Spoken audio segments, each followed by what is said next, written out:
siang hari ini kita berada di lahan di tahun tanam ini adalah 2018. Kita akan menjawab, saya akan jelaskan yang namanya hubungannya namanya LSD-Bius cameronicus itu dengan buah kita.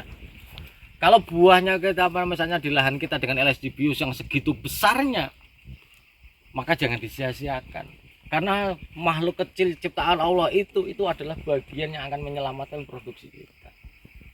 Kita terbukti ketika LSD-Bius cameronicus itu memang jumlahnya banyak seperti itu, maka tandan buah segar ini rata-rata durinya mesti akan pendek.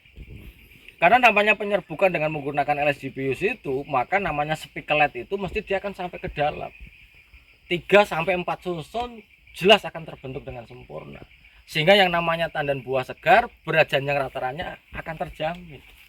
Tapi ketika LSD-Bius itu tidak ada, ya sudah, durinya panjang-panjang. Namun di sisi lain namanya berat janjang rata-rata seperti yang saya sampaikan tadi di kelas, kita tidak bisa mengingkari wah LSD-Bius sebesar apa banyak yang rata-rata kita harus memiliki 20.000 ekor LSD-Bius cameronicus itu ada. Tapi kalau mupukmu dikit, ya wassalamualaikum di. Maka lu jadi asisten harusnya tahu bagaimana memastikan bahwa misalnya ini ada di pokok tengah, maka jumlah pupuk yang kesini harus sama dengan yang ada di tepi jalan sana. Itu. Sementara LSD-Bius ini suka yang tidak suka yang keramaian, tidak suka. Maka yang di tepi jalan relatif LSD-Biusnya mesti akan lebih sedikit ketika dibandingkan di dalam. Dan yang paling pasti bahwa LSD-Bius cameronicus itu memiliki suhu optimal under 29 sampai 30 derajat suhu iklim mikronya. Jadi kuncinya ada pada pelepahmu. Kalau pelepahmu songgo 1 atau songgo kon karena sudahlah itu ya. Maka yang terjadi apa? Suhu mikronya rendah. Suhu mikronya terlalu tinggi.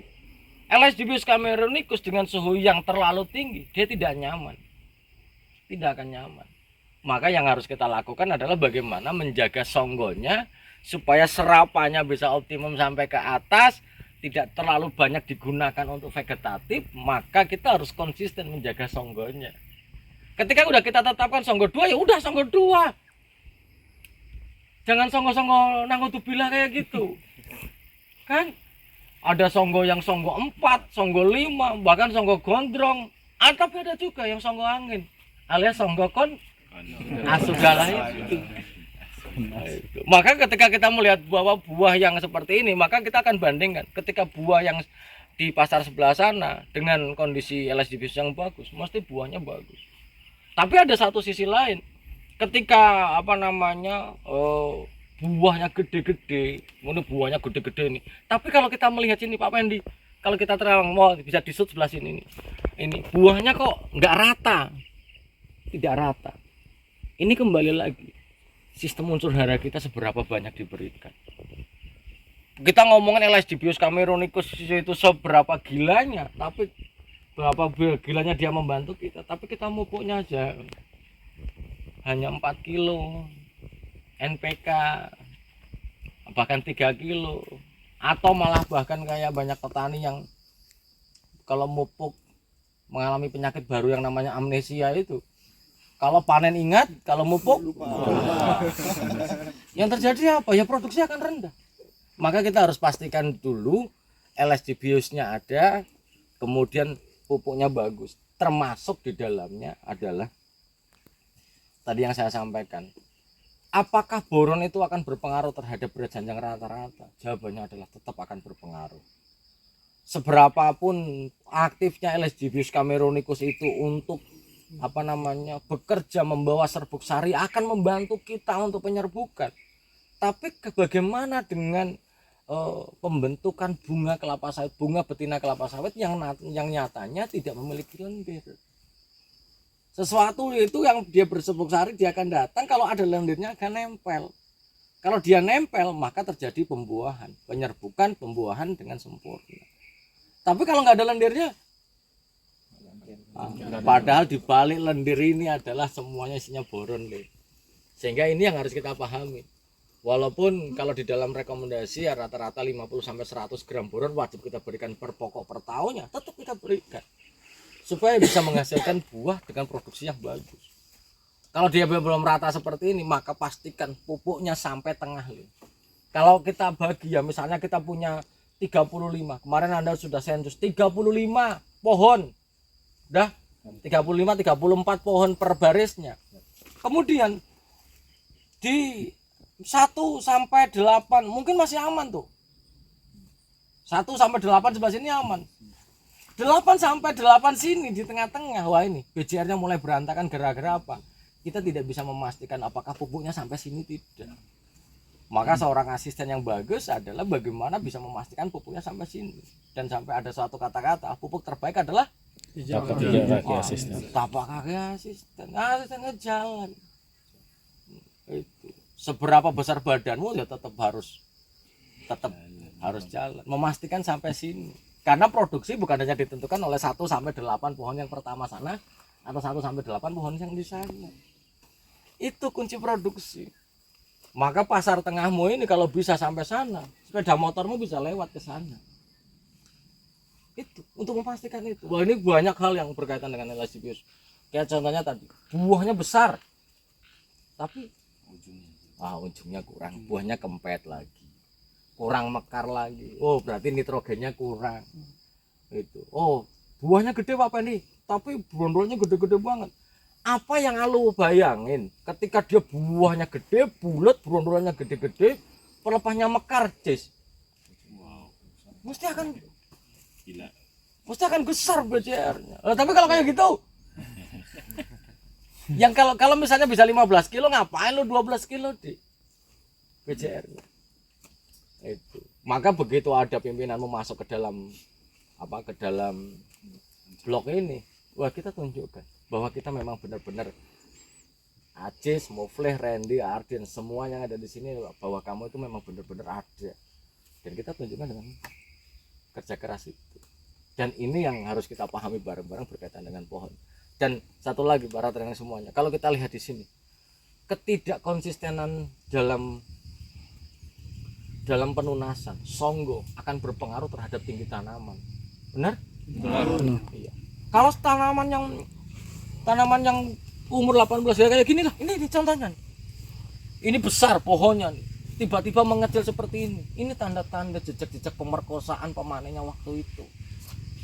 Bahwa dia memang benar-benar ngejar buahnya doang tanpa memperhatikan jumlah pelepahnya. Maka jadi ya pimpinan di kebun itu harus cerewet, tegur orangnya kalau memang salah, karena akan berpengaruh. Kita bisa bayangkan kalau misalnya dia seorang pemanen, demi pendapatan mereka kita luruskan pekerjaan mereka, harusnya dia bahagia tuh, karena kestabilan ataupun kontinuitas pendapatan pemanen adalah dari buahnya. Kalau buahnya hilang, wah tetap nggak ada. Lah ini contohnya kayak gini lah, nggak usah nunggu gede buah bonggol. Tadi udah kemarin ada serangan, semakin besar bonggol akar semakin gila. Tapi kalau ini langsing tengah seperti ini, karena tidak akan mungkin training semuanya ini bonggolnya gede mengecil sini besar lagi, itu nggak akan mungkin. Paling mentok dia besar segini, ya udah segini doang. Karena tidak akan mungkin kelapa sawit bentuknya gini, wah sap itu nggak mungkin. Kuayatnya itu nggak mungkin itu. Maka kalau dari dari TM1, TM2 harus kita jaga benar-benar. Jangan sampai kita itu pemanen, contohnya ya yang sering terjadi nih adalah ketika buahnya banyak loh. Ketika buah banyak, pemanen akan cenderung menyatakan wah yang penting dipanen saja, songgonya besok lebih gampang lagi manennya. Wah itu salah kaprah. Sehingga apa? Songgonya songgo 1. Rata-rata songgo 1. Ini ada pertanyaan.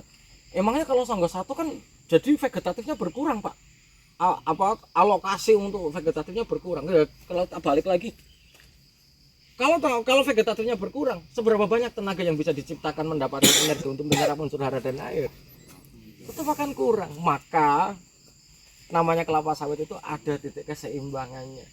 Titik keseimbangannya itu ada untuk bisa mendapatkan buah yang besar, produksi yang besar dengan menjaga vegetatif yang terjaga. Itu ada hubungan yang korelasi yang sangat baik ketika mereka bisa menjaga keduanya. Itu kuncinya.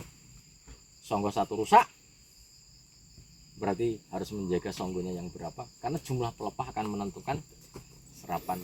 Oke, ada yang mau ditanya? Silakan ini. Siapa tahu ada yang bertanya, silakan. Silakan. Jangan lupa ya, planter harus minum klub. Wah, ini air mineral tinggi. Jangan guyu iki air klub ini. Kalau pengen minum klub jadi guru dulu. Puasa Pak. Oke, yang lain silakan. Jadi Pak, bunga betina itu kan pertama mekar pada bonggolnya tuh Pak, pada yang dasar tangkai gitu Pak kan. Jadi kenapa waktu terjadi penyerbukan yang tidak sempurna itu malah berondolnya itu yang besar bagian atas gitu Pak? Kenapa dari bawah ya? Kenapa tidak di bawah? Kenapa tidak di bawah? Ya karena bawah rata-rata, kenapa dia tidak bawah? Dia kejepit sininya nih. Ini karena dia misalnya ini buat janjangan, bawahnya kok kempet, ya kejepit ini loh, nih kejepit sininya. Ini maka kuncinya untuk bisa mendapatkan janjang yang besar seperti ini, pastikan mekar pelepahnya, jumlah nitrogen yang cukup, maka membuat sini menjadi lunak, sehingga pemanenmu juga pasti outputnya akan naik. Di sininya lunak kan, karena pemanen itu akan dodos jedet, keras enak dodosnya, kemudian buahnya akan mekar sempurna, akan membentuk sempurna. Itu jadi jumlah nitrogen akan menentukan, termasuk ini yang banyak di masyarakat, apakah tadi ada yang tanya juga boron itu mitos atau fakta akan mekarkan pelepah? Kalau secara langsung tidak, karena boron misalnya ini tegak atau ngaceng ke sana, kemudian dikasih dikasih boron, maka apakah dia akan mekar? Jawabannya tidak mekar. Tapi begitu dikasih boron, buahnya besar dan akan membantu mendorong pelepah menjadi mekar sempurna. Gitu. Oke, satu lagi silakan. Iya Mbak. Apakah contohnya ini Pak, pohon sawit Pak, ketika nggak di pruning itu memungkinkan nggak Pak banyaknya elaidibius itu Pak? Nah, ketika banyaknya elaidibius kan Pak, salah satunya itu menyebabkan timbulnya buah Pak. Jadi kalau misalnya nggak di pruning kan otomatis kan banyak buah itu Pak.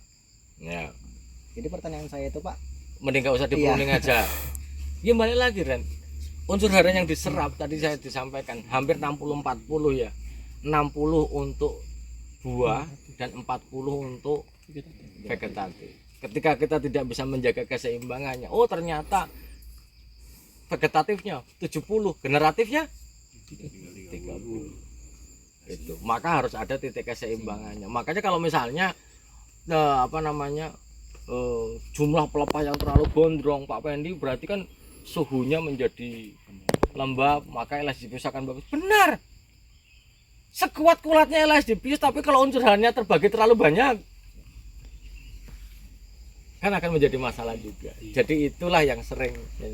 Jadi harus tetap songgo 2, misalnya pertama kali panen songgo 3, setelah TM1 TM2 songgo 2, seterusnya sampai dengan kita masuk ke egrek baru bisa masuk ke songgo 1. Mungkin saja dulu ya, kita lanjutkan nanti lagi.